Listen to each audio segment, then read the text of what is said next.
Toke une affaire égola, yango ba commis le 26 avril 2025 à 20h, etc. Toko une affaire. Botala bien, hein? Toko une affaire. Na cliquer kuna likolo. Moi ekiti singa tozo kita, tozo lukesika nini configuration ezali.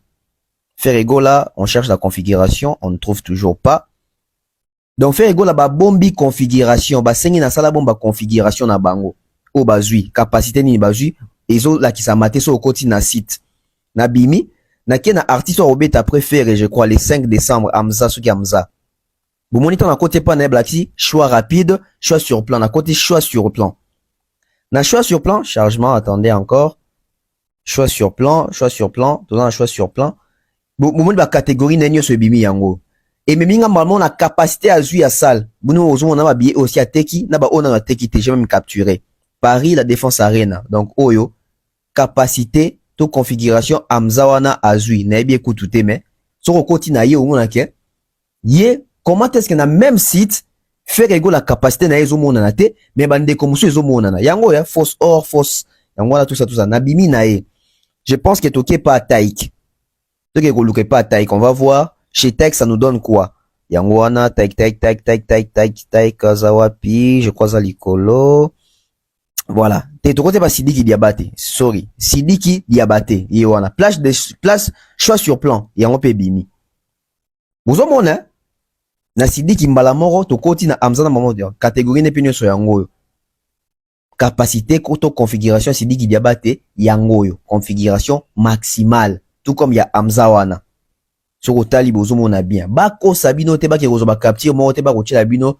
Pour vous faire croire que et so te comme en tout cas bazo somba to bimé pas Sidiki Diabaté to ke pas taïk pour mona ke tek yepé c'est la même chose yepé so côté mona yangwana choix rapide choix sur plan to côté choix sur plan chargement bozo mona ke transparence to ko sa mututé YouTube fait comme aboba après il faut que mon yepé capacité maximale ya salle na yango yo au monique asia teki peut bien force etc. Ya bango nyoso ezo bima yangwana Paris la Défense Arena so otali plan yangwana na ba place etc. nyoso salle ba place c'était kamina ba ona no était kamité donc azo frôler peur que ça ba soldats ba take wana ba Sidiki Diabaté na ba Amza wana mais ce que côté pas faire ego là ezalité. Donc vous allez comprendre que il y a faire ego là ba sengi sala bomba yango pona je ne sais pas ce qui est transparence ezalate pour battre au monde banda faire et ok maman pe na billetterie à Fali. Qu'est-ce qui se passe avec Fali pour pas totalement nous Dôme à Marseille.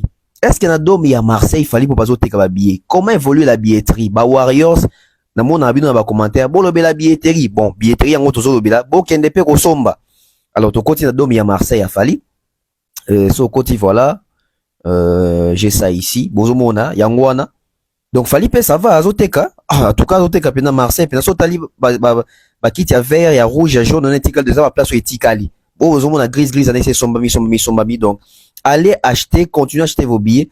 Normalement occupé na ba sold out parce que ça va vraiment. Donc bozo mona bino moko Dôme ya Marseille avec Fali Poupa parmi ba 3 dates hein, to ba 3 billetteries à Fali, il y a Dôme, il y a Lille, na il y a Nantes si je me trompe pas.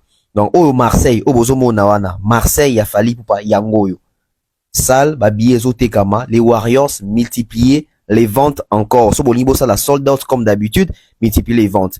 Wana to longwe wana tokei mbala moko na toke na je crois attendez, chargement. Totina, Dome ya Marseille.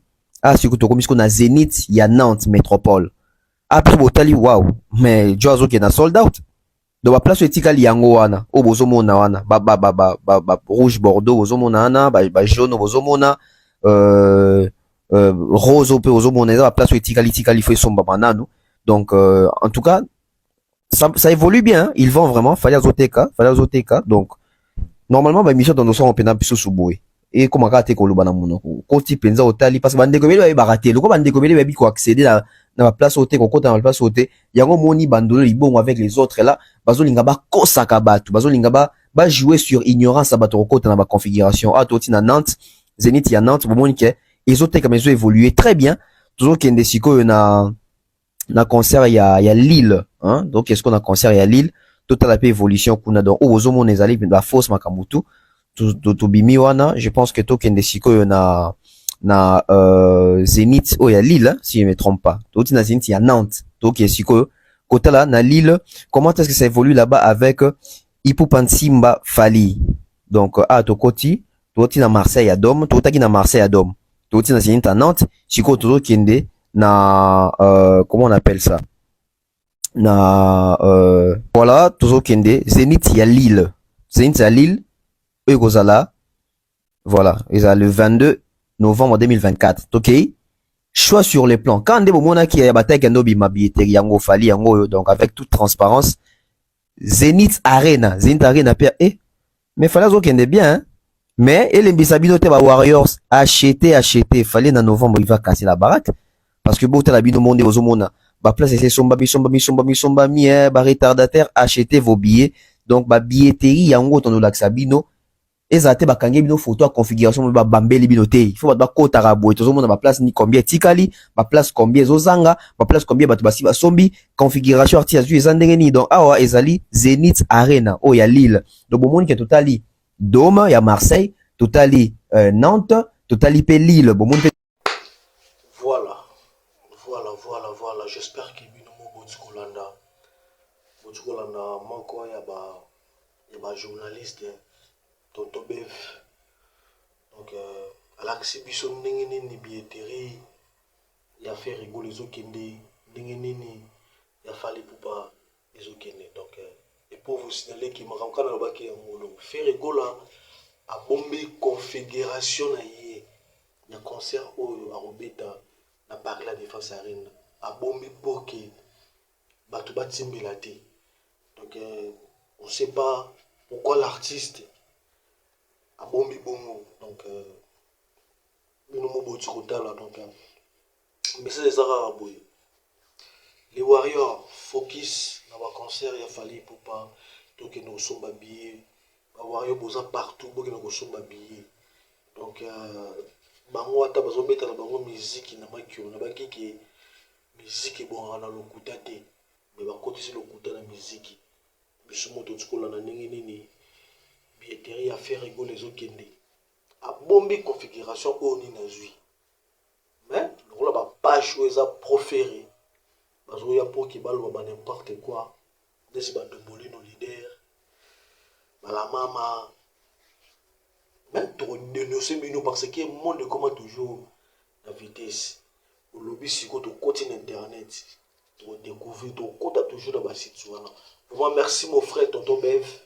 Merci beaucoup na Moussalo Sali et Kitoko. Les Warriors ba toujours na Simona quoi. Maïbosa poto na lobara automoni. Merci beaucoup. Comme chapeau à toi Tonton Bev. Merci beaucoup. Je vous aime. Bye, à la prochaine numéro. Abonnez-vous massivement à Posa Poto Télévision. Vous ça la bien quoi. Merci, je vous aime beaucoup. Les Warriors, les amoureux de bonne musique. Posa Poto là toujours là pour la Posa les noms ça là qui tout. On est réagir quoi. Toujours actualité. Mais c'est tout l'axara toujours beau solo. Merci beaucoup. Bye.